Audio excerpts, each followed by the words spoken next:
오늘 증거할 말씀입니다. 아모스서 1장 9절 10절 말씀입니다. 여호와께서 가라사대 두로의 서너 가지 죄를 인하여 내가 그 벌을 돌이키지 아니하리니 이는 저희가 그 형제의 계약을 기억지 아니하고 모든 사로잡은 자를 에돔에 붙였음이라. 내가 두로송에 불을 보내리니 그 궁궐들을 사르리라. 아멘.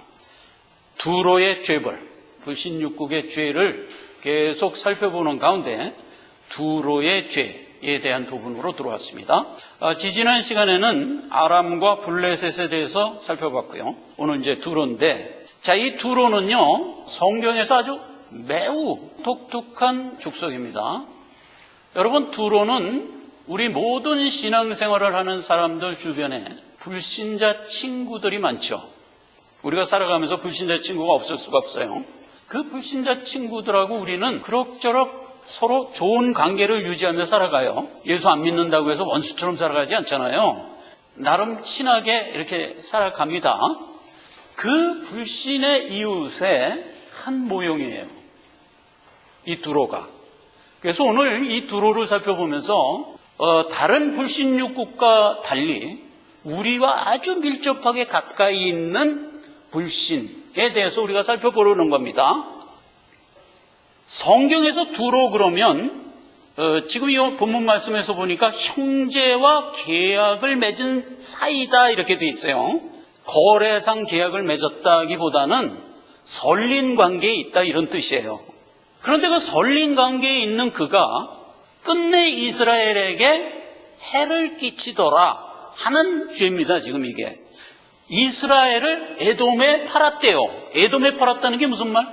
불신육국을 살펴보면서 그 얘기가 계속 나왔어요. 블레셋도 이스라엘을 에돔에 팔았다. 자꾸 이렇게 나오는데 실제로 성경상에 에돔에 파는 사실은 없어요. 교분을 하는 가운데 이스라엘에게 불신의 악영향을 끼친 죄, 이게 진멸받을 죄다 하는 이 본문 말씀이에요. 성경에 보면 두로의 인물들이 이스라엘과 어떤 관계에 있었는가를 살펴봅시다. BC 1000년, 그러면 이제 다윗 왕 솔로몬 왕 시절이고 3000년 전에 두로의 히람이라는 사람과 다윗 솔로몬과 아주 좋은 교분 관계에 있었어요. 그때 다윗과 솔로몬의 중점 사업이 성전 짓는 일, 다윗성 짓는 일이었거든요. 두로 사람 히람이 돌 다루는 기술이 아주 출중했고 목재 다루는 기술이 출중해서 성전 짓는 일에 아주 좋은 거래를 했던 그런 관계에 있었습니다.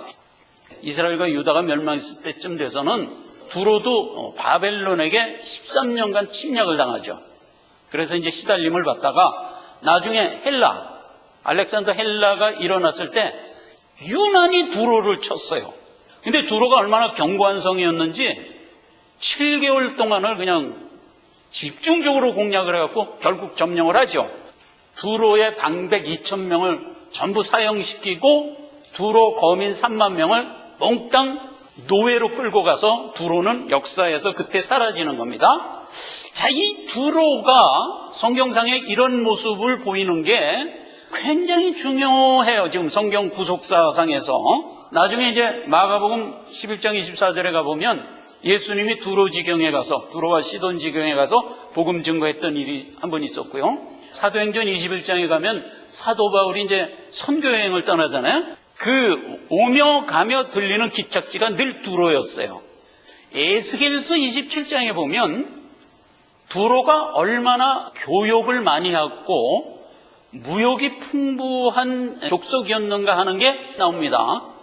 그 당시에 두로는 굉장히 돈을 많이 번 그런 족속 중 하나였어요. 근데 이게 나중에 누구와 비견이 되냐? 주님 재림 직전에 바벨론 음녀와 비견이 되는 겁니다. 그런 것들을 하나하나 이렇게 연결을 해가면서 오늘 두로가 가지고 있는 성경적 의미가 뭐며 우리에게 어떤 영향을 주고 있는 관계인가 하는 것을 살펴보도록 하겠습니다.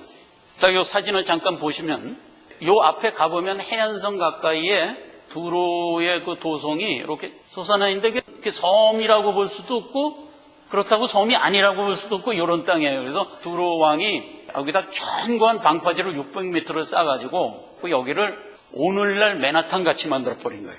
그래서 면적도 4평방키로라서 여의도의 한 1.5배? 이 정도의 크기예요. 무역의 중심지가 돼서 그 당시에 전 세계하고 무역을 하려면 배도 필요하잖아요. 조선업도 발달했어요. 에스겔서 27장에 보면 두로가 배를 만들었다는 얘기, 큰 나라하고 무슨 물건을 이렇게 교육한 내용이 자세히 기록되어 있어요. 두로의 히람이 목수며 석공기술자였고 다윗과 솔로몬 어간 때의 백향목, 석재 이런 거를 다윗성을 건축할 때도 히람이 건축을 했어요. 왕상 5장 12절에 여호와께서 그 말씀대로 솔로몬에게 지혜를 주신 고로 히람과 솔로몬이 친목하여 두 사람이 함께 약조를 맺었더라. 그래서 오늘 본문 말씀에 계약을 파기했다 하는 얘기가 요 얘기예요.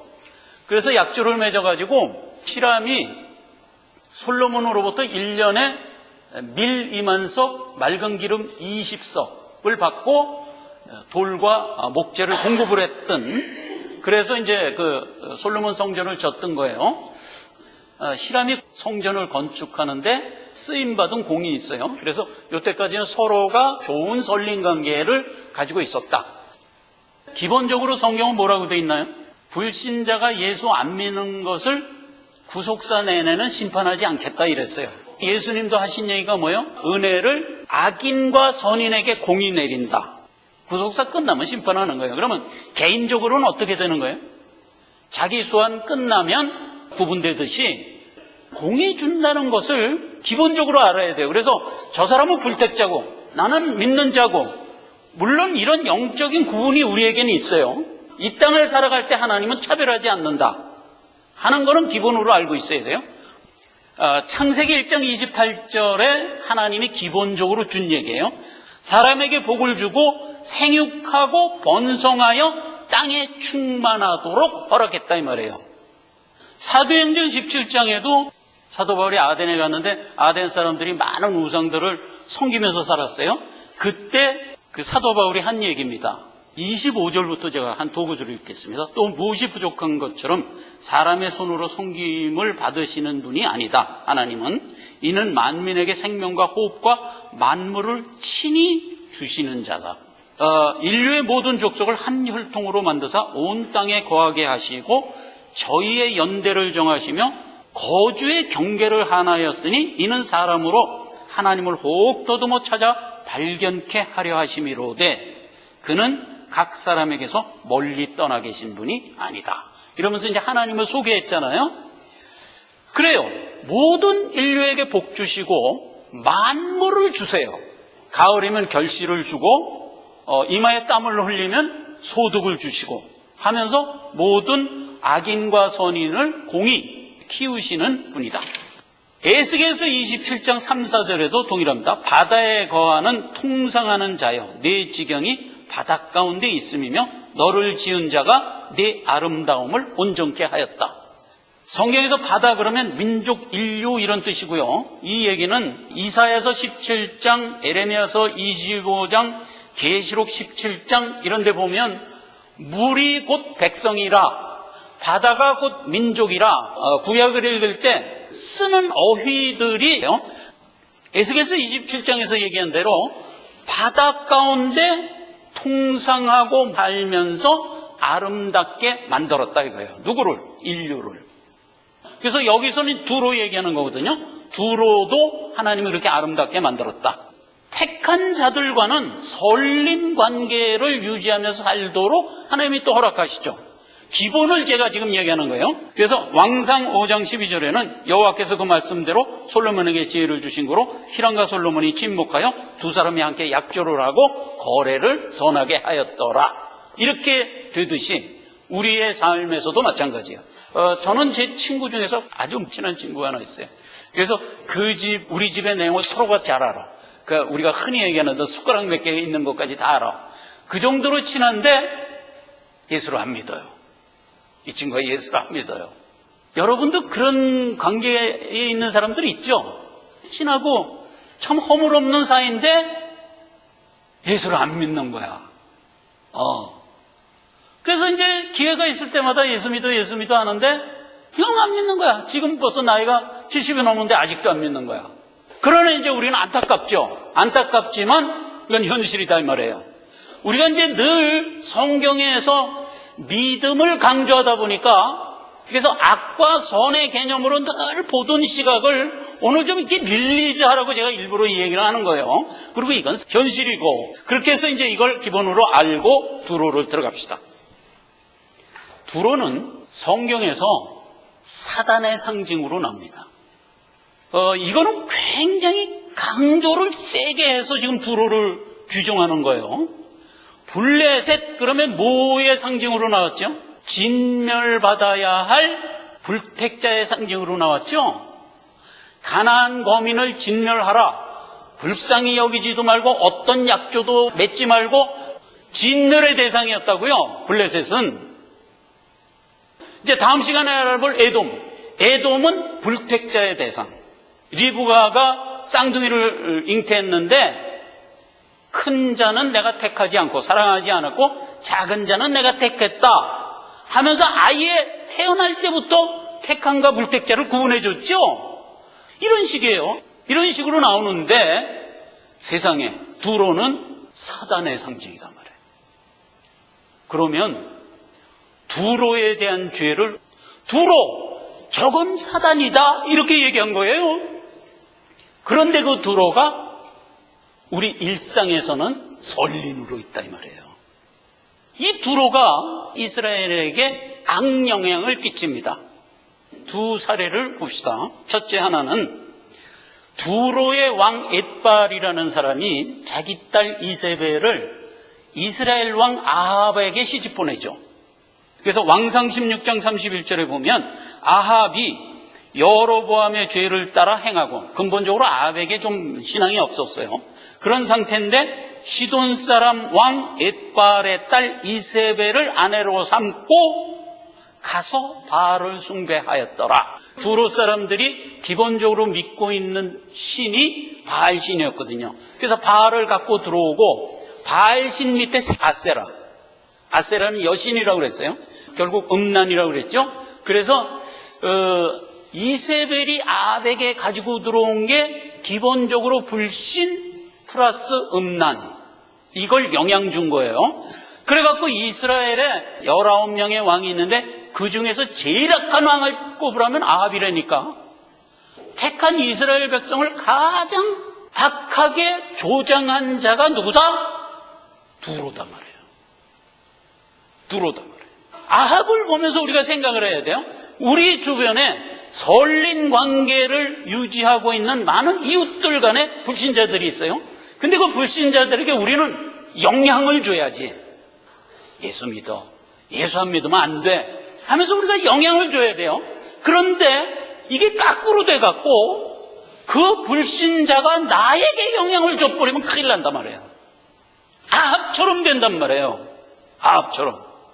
그런데 이건 영향을 거꾸로 받은 거예요. 엣발이 자기 딸을 시집 보내서 우리 집에 들어오게 해갖고 그가 가지고 있는 불신을 그냥 갖고 들어오게 해서 오히려 아합이 영향을 받아버렸어요. 그랬더니 어떻게 됐어요? 망하는 거다 이 말이에요. 아합과는 망하는 거로 성경 기록돼 있죠. 그게 하나. 시편에도 그렇죠. 하나님께서 주신 말씀을 이마에 붙이고 손등에 붙여서 주야로 묵상하라 이랬잖아요. 우리는 하나님의 말씀을 굳게 부여잡고 어텐션에서 가지 않으면 언제나 신앙이 흐려져요. 그런데다가 세상은 자꾸 우리에게 영향을 주는 거야. 그러면 흐려진 데다가 영향받아버리면 우리의 신앙이 무너져 버린단 말이에요. 사실 택한 자에게 신앙 무너졌다 이런 어휘는 쓰면 안 돼. 사실은 우리의 신앙이 망가져 버린다 이거예요. 훼손된다 이거죠. 그렇죠. 그렇게 된단 말이에요. 그러니까 정신 똑바로 차리면서 우리는 우리의 신앙을 꼭 붙들고 나가야 되는 게 원래 우리의 자세인데 이걸 조심해라 이거예요. 그러면 아합같이 된다 이거예요. 그거 하나. 두 번째, 두로는 바닷 가운데 통상하여 하나님이 아름답게 만들었다고 그랬어요. 그래서 두로는 통상하는 가운데 돈을 많이 벌었어요. 그래서 어느 정도 돈을 많이 벌었느냐?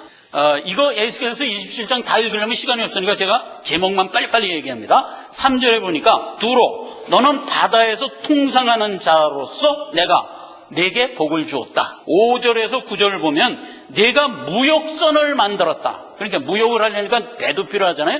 12절에 보면 다시스라는, 그 당시에 다시스는 아람의 수도였죠. 철, 은, 납 이런 걸 무역을 했대요. 그 다음에 13절은 두발과 메색과 거래를 했는데 노꾸릇, 14절은 도갈마와 거래를 했는데 노새를 팔았고, 16절은 아람과 남보석, 배, 홍보석 이런 것들을 거래했고요. 17절은 유다와 이스라엘과 함께 거래를 했는데 이스라엘과 유다로부터 밀과 기름과 유황과 이런 걸 받고 이스라엘에는 목재와 석재를 공급하고, 18절에는 다메섹과 했는데 포도주와 양털, 19절에는 야완 위단과 했는데 백철 육개 장포, 21절에는 아라비아하고 했는데 양과 염소, 22절은 스바하고 했는데 향, 보석, 황금, 24절은 하란과 함께 했는데 청색억, 백향목, 25절에는 다시스와 함께 했는데 배가 때로 몰려다니면서 그 무역의 양이 극에 달했다 이랬어요. 극에. 엄청난 물량의 거래를 했다 이 얘기고요. 26절에 비로소 나옵니다. 동풍이 너를 멸망했다 이거예요. 동풍 뭐예요? 우린 다 알아야 됩니다. 동풍, 예수님. 에스겔서 동풍, 예수님. 동풍이 너를 파해버렸다 이거예요. 두로를 마침내 파했어요. 33절에 이건 하나 읽겠습니다. 내 물품을 바다로 실어낼 때에 네가 여러 백성들을 풍족하게 하였으며 네 재물과 무역품이 많음으로 세상 열왕을 풍부케 하였도다. 두로가 많은 무역을 하면서 세상 왕들을 부욕해 했대요. 요거 어디서 요 비슷한 성경 구절 읽어본 기억 안 나세요? 계시록이란 말이에요.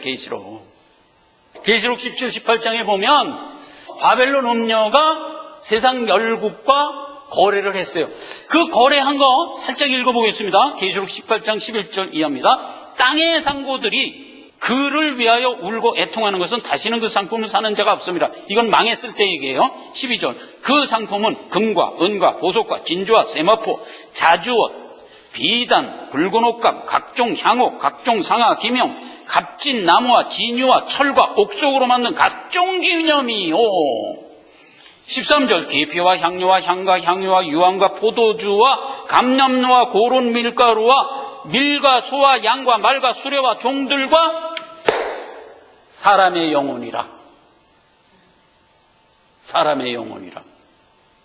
바벨론 음료가 판 품목의 내용이에요. 그러니까 세상에 있는 눈에 보이는 모든 좋은 것들을 무욕하면서 세상 열왕들을 부욕해 했고 마침내 사람의 영혼까지 사서 바벨론 음료 자기 것으로 만들었다 이 말이에요. 이게 계시록에서 얘기한 얘기 그대로 두로가 지금 이렇게 된 거예요. 두로가. 그래서 계시록 28장을 보면 두로가 그렇게 부요해서 풍부한 가운데 어떻게 불신으로 나갔는가 하는 얘기를 아주 기가 막히게 기술을 했습니다. 그 얘기도 몇 구절을 읽으면서 이제 확인을 우리가 해야죠. 에스겔서 28장 2절부터 읽겠습니다. 인자야, 그냥 여러분 들으세요. 들으시면 그냥 알아요. 인자야, 이거는 지금 에스겔을 부르는 거죠. 에스겔아, 너는 두로 왕에게 이르기를 주 여호와의 말씀에 내 마음이 교만하여 말하기를 나는 신이라. 내가 하나님 자리 곧 바다 중심에 앉았다 하는도다. 내 마음이 하나님 마음 같은 채 할지라도 너는 신이 아니요 사람이라. 바다 가운데 앉았다는 건 뭐예요? 인류 중심에서 나는 신이라 이랬다는 거예요. 부자들이 가지고 있는 성종이죠. 이게 부자들은 이런 마음 가지고 있어요. 그 다음에 이제 4절 보면 내 지혜와 총명으로 재물을 얻었으며 금, 은, 곡간에 저축하였으며 무지하게 부자가 된 거예요. 5절에 내 큰 지혜와 장사함으로 재물을 더하고 그 재물로 인하여 내 마음이 교만하였다. 사람이 부자가 되면 마음이 교만해진답니다. 6절 그러므로 나 주여가 말하노라 내 마음이 하나님 마음 같은 채 하였으니 내가 외인 곧 열국의 강포한 자를 거느리고 와서 또 너를 구덩이에 빠뜨려서 너로 바다 가운데서 죽게 하리라. 하나님이 하신 말이에요. 14절, 너는 기름 부음을 받은 덮는 그룹임이며 내가 너를 세울 때 네가 하나님 성산에 있어서 화강석 사이에서 왕래하였도다. 지금 두로를 지칭하면서 슬쩍 어디로 옮겨 타죠? 너는 천사야 이렇게 얘기하는 거예요. 근데 천사 중에서 타락한 천사가 누구? 그걸 지칭하는 거예요. 덮는 그룹이며 하는 게 그 얘기예요. 그래서 너는 사단이야 이렇게 얘기한 거예요. 지금 하나님이. 두로는 사단의 상징인 게 여기서 하나님이 규정한 겁니다. 자, 15절이 결정타를 때립니다. 네가 지음을 받던 날로부터 내 모든 길에 완전하더니 마침내 불의가 드러났도다. 우리와 함께 좋은 관계를 유지하며 살던 그가 마침내 불의가 드러난다 이 말이에요. 그가 가지고 있는 것은 죄다 말이에요. 진리가 아니잖아요. 이 세상이 다다 이거잖아요. 그 사상은 우리에게 죄죠.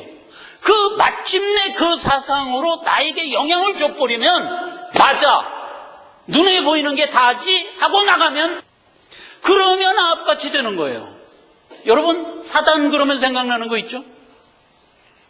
마태복음 4장에 너 나한테 경배해 그러면 내가 세상 영광 너에게 주리라 이랬던 거 아니에요?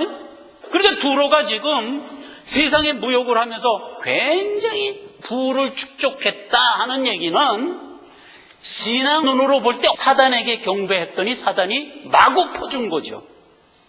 그 상황이잖아요 지금. 그래요. 그래서 사단으로부터 주겠다는 세상 영광을 전부 받아서 누리고 있는 상태. 이게 뭐예요? 두로다 말이에요.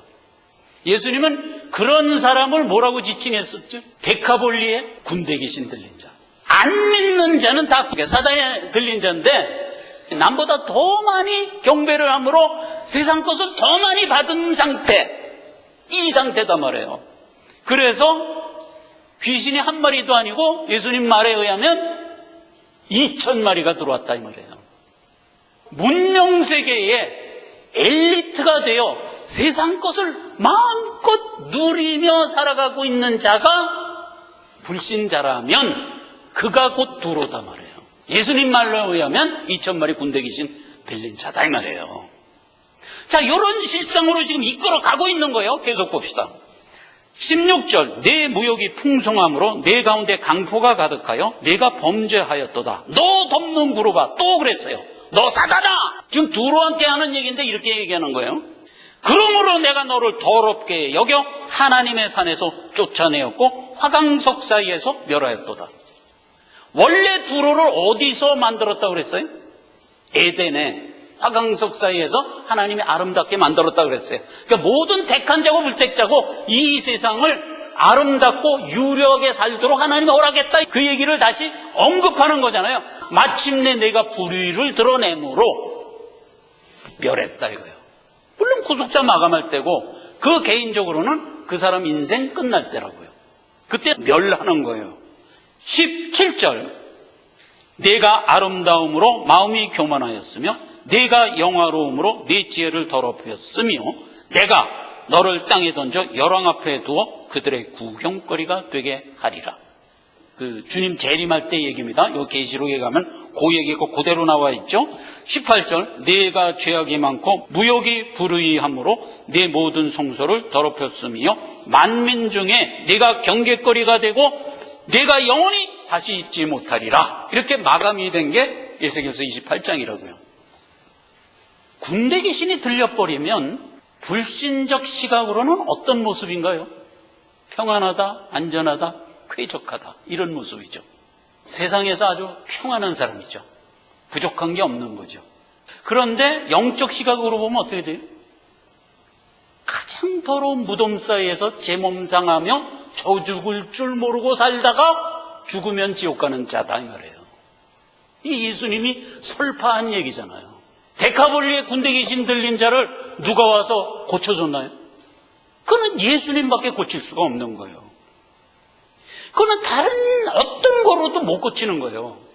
예수님이 와서 고쳐주니까 깨끗해져서 예수님 발 앞에 엎드렸던 거 아니에요? 그랬더니 예수님이 너 하나님이 내게 어떻게 큰일 행한 것을 데카볼리에 가서 증거하며 살아? 이랬던 거 아니에요? 그래요. 예수님 명 받아서 우리는 데카볼리에 가서 문명세계에 가서 하나님이 나에게 어떻게 큰일 행했는가를 증거하며 사는 자들이잖아요. 그렇죠. 세상에 유려한 사람들 교훈 받으라고 이런 얘기를 해줬던 거 아니에요? 자, 이게 지금 두로와 연결돼서 우리에게 이렇게 영적으로 명명백백히 드러나고 있어요. 이스라엘이 어떻게 됐어요? 유다가 불신의 영향을 받기 시작했어요. 그래서 나온 게 아합. 일반 백성 사이에서는 히엘이라는 사람이 하나 나와요. 히엘. 열왕기상 16장 34절에 히엘이라는 사람이 무너진 여리고성을 건축하려고 들다가 장자 아비람 계자 수굽을 이뤄요. 가문이 멸문이 돼버려요. 가나안성 입성할 때 제일 먼저 파괴한 성이 여리고성이죠. 그래서 여리고성을 누구의 능력으로 점령했나요? 그때 하나님의 능력. 7바퀴 돌기만 했는데 무너졌죠. 뭐 이스라엘 백성이 어떻게 하지도 않았다고. 옛날에 우리 사모가 교회짜리 하나를 놓고 매일 가서 7바퀴씩 돌았어. 결국 그게 교회가 됐어요. 그런 간증이 한번 있어요. 그렇듯이 여리고성이 홀랑 무너진 거야. 그때 여호수아가 만약 이렇게 무너진 여리고성을 다시 건축하려 든다면 그 사람은 장자를 잃고 계자를 이루리라고 했어요. 계자는 막내 아들이라는 뜻이거든요. 그러니까 장자 잃고 막내 아들 잃는다는 건 멸문된다는 뜻이잖아요. 그러니까 여리고성 건축하려고 그러면 그 집은 멸문되리라 하고 여호수아가 맹세를 했던 바예요. 여호수아서 6장 26절에 나오는 얘기였었죠. 히람이 부자가 돼갖고 이스라엘 사회에 영향을 자꾸 주는데 물질 만능, 경제 만능 이런 영향을 자꾸 준 거예요. 결국은 불신의 성향이죠. 이스라엘 백성 중에서 히엘이 그 영향을 받고 나도 건축업 좀 할래 이렇게 나온 거예요. 그 당시에 건축업은 부의 상징이었어요. 여리고성은 항상 그 도심 한가운데 있는 거였거든요. 거의 500년 동안 방치된 상태인데 그걸 히엘이 내가 가서 아파트를 지어서 분양을 하면 부자 되겠다 건축을 한 거야. 그랬더니 하나님 약속대로 히엘을 멸문시켜버린 거예요. 이걸 우리가 오늘 교훈으로 받아야 돼요. 여러분, 우리가 지금 세상을 살아가면서 신자가 경제활동을 하는 건 죄가 아닙니다. 축제를 하는 것도 죄가 아닙니다. 만약 하나님이 나에게 자꾸 부어주면 그거 받아서 나로 하여금 뿌리게 하려는 하나님의 뜻이죠. 그러니까 신자는 얼마든지 하나님 허락하는 한 돈을 벌어야 돼요. 문제는 그렇게 경제활동을 하고 돈을 벌면서 신앙 없이 살아간다면 이 말이에요. 그럼 어떻게 되느냐?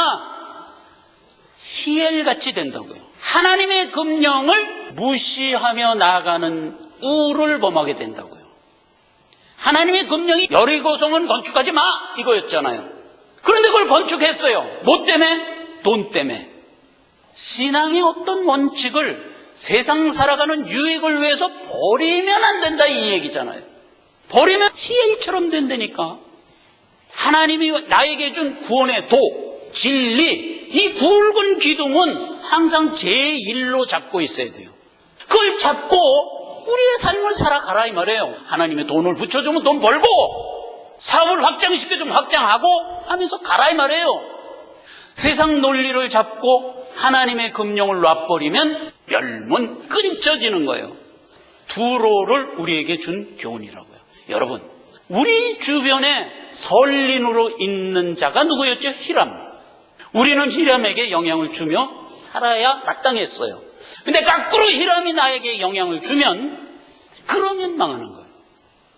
옛날에 히람이 그것으로 끝났을까? 서두에 얘기했다시피 바벨론에 공격받고 나중에 알렉산더에 공격받아서 완전히 없어졌다고 그랬잖아요. 그거는 하나의 교훈으로 우리에게 준 거고 히람은 계속해서 우리 주변에 있어요. 지금도 있어요. 그래서 고면면을 살펴보고 오늘 예배를 마쳐보기로 하겠습니다. 자, 다음을 한번 봅시다. 히람이 석공이에요. 석공이면 그 당시에 건축업자예요. 건축업자는 돈을 많이 벌었어요. 옛날 집은 전부 돌로 지은 거 여러분 아시죠? 3000년 전서부터 19세기까지 모든 건물은 다 돌로 졌어요. 최근에 우리가 살고 있는 이 시대만 빼고 인류 역사 통틀어서 보면 모든 건물은 다 돌로 졌어요. 필라델피아를 가면은 1700년도까지 미국의 수도였어요. 그때 필라델피아에 있는 모든 공공건물 한번 지금 남아있는 거 가보세요. 전부 돌이에요. 유럽을 가보세요. 19세기까지 지은 모든 주요 건물은 다 돌이에요. 요즘엔 다 시멘트 철골로 짓지. 그러나 옛날엔 전부 돌로 졌어요.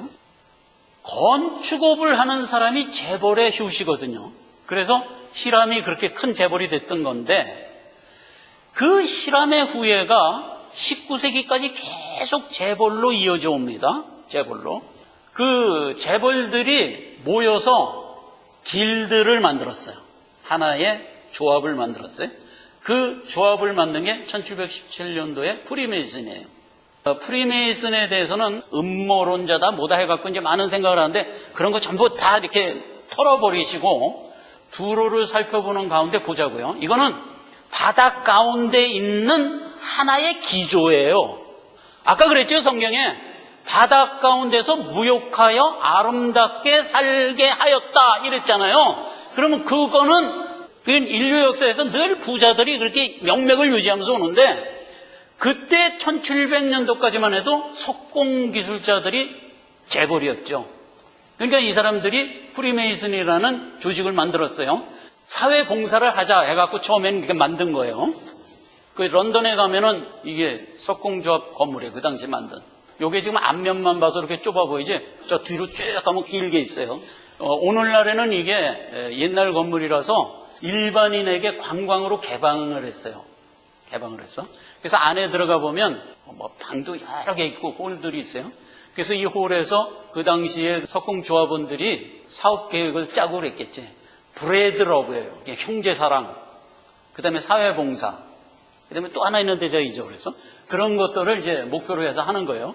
초창기에 제임스 앤더슨 목사라는 사람이 그 규약을 만들었어요. 회원들이 마땅히 지켜야 될 규약을 했는데 그게 이제 사회봉사예요. 이들이 이제 상징물들을 이렇게 만들었어요. 이거 뭐예요? 왜? 눈인데 이걸 전시안이라고 그래요. 사람은 물을 멀리 보자. 그리고 똑바로 봐라. A를 B로 보고 온다든가 이러면 안 되잖아요. 그러니까 멀리 보고 똑바로 봐라 하는 의미고. 그 다음에 이건 콤파스죠. 그러니까 석공들이 이제 그 일을 하려면 이제 콤파스가 절대적으로 필요한 상징이기도 한데, 합리적으로 살아라. 그때가 막 계몽주의가 태동됐던 시절이에요. 그래서 사회에서 좀 주술적인 게 강했지. 세상을 주술적으로 살아갖고는 안 된다. 명쾌하게 이성을 갖고 살자. 해갖고 이제 콤파스의 상징이 된 거예요. 좋은 의도로 나갔어요. 그러면 이게 솔로몬 당시 히람이에요. 이게 하도 좋다 보니까 프랑스, 그 당시에 신흥 미국 이런데 이게 확대된 거야. 그 조합원이. 그래서 초기 그 회원들을 보면 모차르트, 몽테스키 하면 지식인들이죠. 몽테스키 계몽주의를 발언했던 철학가예요. 그 다음에 이제 미국의 워싱턴 대통령, 제퍼슨 대통령, 나중에 루즈벨트, 트루먼까지 이게 전부 프리메이슨 회원이었어요.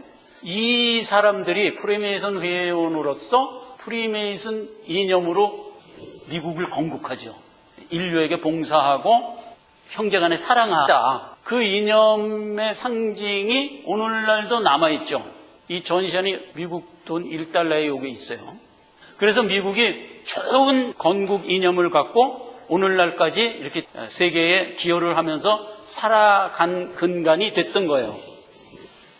오늘날에는 프리메이슨 회원들이 더 확대됐어요. 록펠러 재단이 프리메이슨 회원이고요. 영국의 로스차일드 가문이 프리메이슨 회원인데 13개 가문으로 지금 쪼개졌는데 한 가문 한 가문이 록펠러 재단보다 더 커요. 세계 부를 거의 다 가지고 있는 가문이고요. 바티칸의 예수회 회장도 회원이에요. 빌데르베르그라는 거 들어보셨어요, 여러분? 이게 유럽 강국 4개국과 이스라엘이 합쳐서 그 수장들이 1년에 1, 2차씩 만나서 세계 복리 증진을 위해서 회의를 하는 회의예요. 말하자면 UN 같은 건 공식적인 거고 이거는 비공식적인 거죠. 엄청난 영향력을 가지고 있는 회죠. 그래서 영어 발음으로는 빌더버그라 그래요. 빌대로 베르그 하니까 잘 모르는데 빌더버그. 이런 것들이 다 지금 현재 회원이에요. 자, 보세요. 옛날에 히람이 막강한 재력을 갖고 이스라엘과 더불어 선린관계를 유지하고 있었어요. 그래가지고 성전을 진 거잖아요. 성전을 졌다는 게 뭐예요? 신앙을 더욱 견고하게 쌓았다 하는 뜻이잖아요. 그래요. 이러한 히람의 후예들이 프리메이슨 석공조합으로 그대로 명맥을 유지하면서 오늘날까지 이어오고 있는 가운데 지금 히람에 능가할 만한 부를 가지고 있는 그런 모양이에요. 그런데 아까 우리가 살펴봤죠? 신자가 히람에게 영향을 줘야지. 그런데 거꾸로 히람이 우리에게 영향을 줘서 우리가 그 영향권으로 들어가면 우리가 어떻게 된다고? 희예리 된다니까. 오늘날 이 프리메이슨까지는 좋았어요. 미국의 그 좋은 건국 이념을 갖고 세계에 기여를 하는 국가로 존립을 하고 지금 록펠러 재단, 로스차일드 가문, 예수회 이런 데가 다 인류 복리 증진을 위하여 힘쓰는 자들로 아직은 있어요. 그러나 그 모든 이념은 신앙이 바탕이 돼야 된다 이 말이에요. 신앙이 없는 상태에서 이들을 그냥 나가게 한다면 망하는 거예요. 장자를 뺏어가고 계자를 죽이겠다 이랬잖아요. 이걸 오늘 두로를 살펴보면서 세상에 지금 기조로 되어 있는 부와 관련해서 우리가 꼭 간직하며 살아야 될 것이다 이 말이에요. 말씀을 맺습니다. 잠언 30장에서 성도들에게 얘기했어요. 나로 히람처럼 되게 하지 마옵시고 거지처럼 되게 하지 마옵소서. 히람처럼 되면 희엘이 될까 하며 거지가 되면 하나님 앞에 득죄할까 하나이다. 이 말을 새겨들어야죠. 이 얘기는 나중에 예수님이 얘기했죠. 너희들이 세상 살아가면서 먹을 게 있느냐? 마실 게 있느냐? 입을 게 있느냐? 족한 줄 알라. 짧은 인생 수한 다하여 갈 때 1억을 남겼다. 뭐 할 거예요 도대체? 내가 너를 부족하게 한 적이 있더냐? 발이 부르지 않고 옷이 헤어지지 않게 하여 이끌어주지 않았느냐? 무엇이 부족하냐? 내가 내게 준 진리를 붙들고 가는 것 말고 네가 할 일이 무엇이냐? 주님이 이렇게 얘기했잖아요. 기도하겠습니다. 아버지 하나님 은혜를 감사드립니다. 오늘 두로는 사단이다. 성경이 얘기한 이 엄연한 말씀에 우리가 큰 은혜를 받고 돌아갑니다. 하나님이 우리에게 주신 분복을 신앙으로 굳게 부여잡고 우리의 일생을 복되게 살아가게 하옵소서. 예수님의 이름으로 기도했습니다. 아멘.